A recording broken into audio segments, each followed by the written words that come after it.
Basically, being a Muslim myself, I was subjected to a lot of discrimination.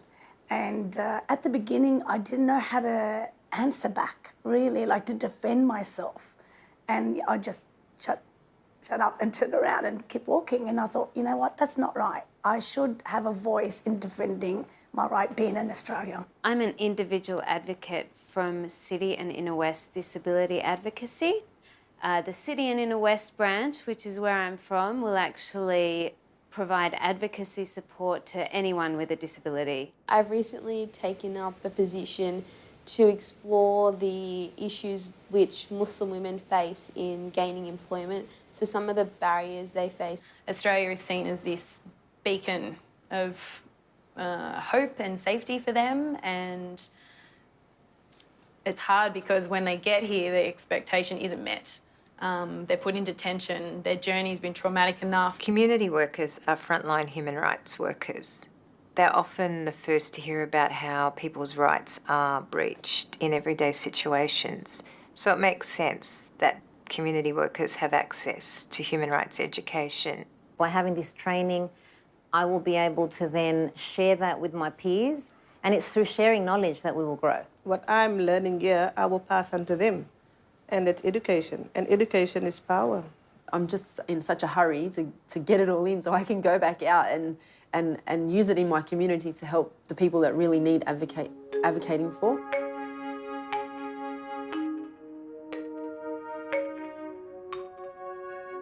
This course is very specific. We're actually calling it Human Rights Education and Advocacy. What we've tried to do is bring all the experience and recommendations from all those reports that, you know, we empower and build the capacities of community workers.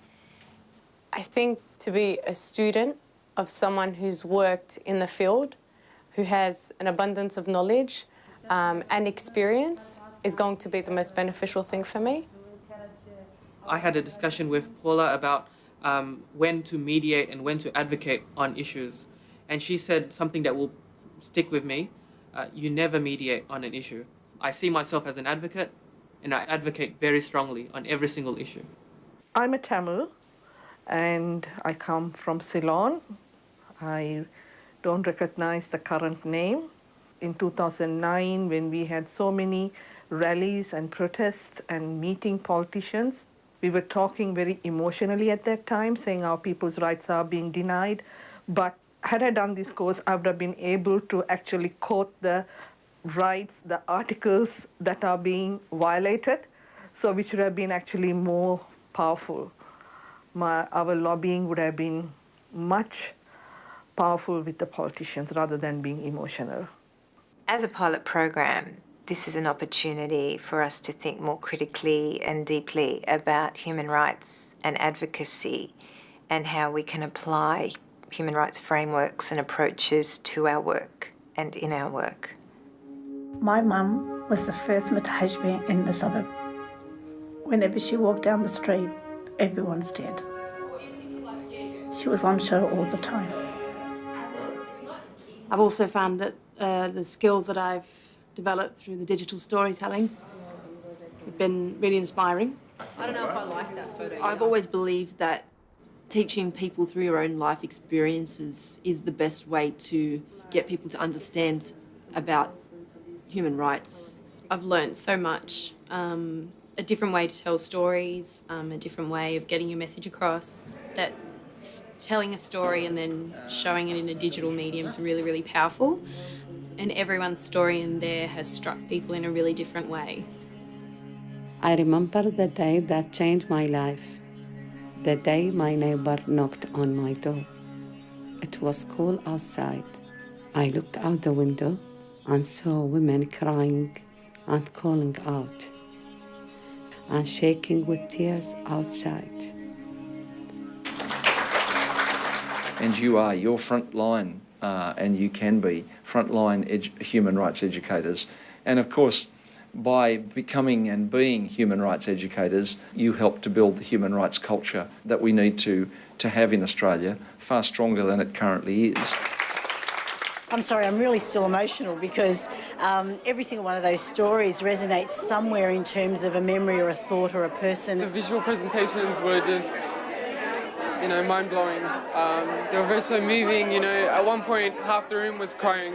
Each of those stories had a very, very important theme throughout them, and the fact that the people who made the stories were in the room with us, and you could see participants holding hands and just being with each other in this space, it made for an incredible alchemy. So hearing the different diversities and the different journeys that each one of those stories represent, it was really confronting and affecting, and it forces you to really think about what it means to have your human rights taken away from you or compromised. These short images or pictures or videos should come out of this room, should be spread everywhere. I think it's a way of letting people know. People like me whom I thought I knew a lot. I've learned so much.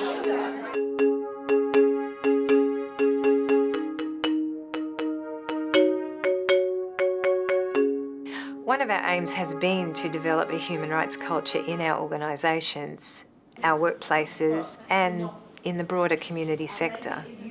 I feel encouraged in having seen how this course has transformed individuals and how they have applied what they've learnt. So it's happening, but slowly. Diversity born onto. It's Liliane's Any feedback from someone who hasn't spoken yet? Human rights actually underpins everything that we do in our everyday life. It is not just something that you think about when there is only an issue. You can never sit back and think that the hard work is done.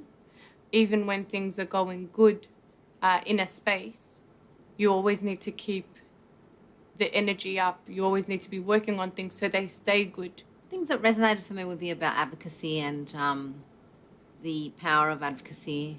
This is teaching me strategy. How to raise awareness about human rights, how to educate people about their rights, and how to change the decision maker about marginalized people.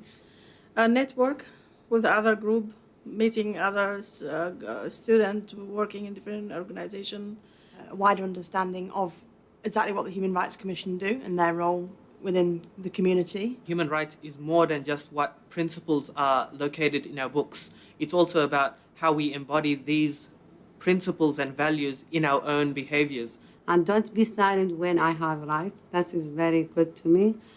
It's not just the governments or the, politicians or lawyers that are actually going to do change regarding human rights. It's actually, anyone can do it. And that's what I liked about learning, that I have the capability of maybe changing some kind of law.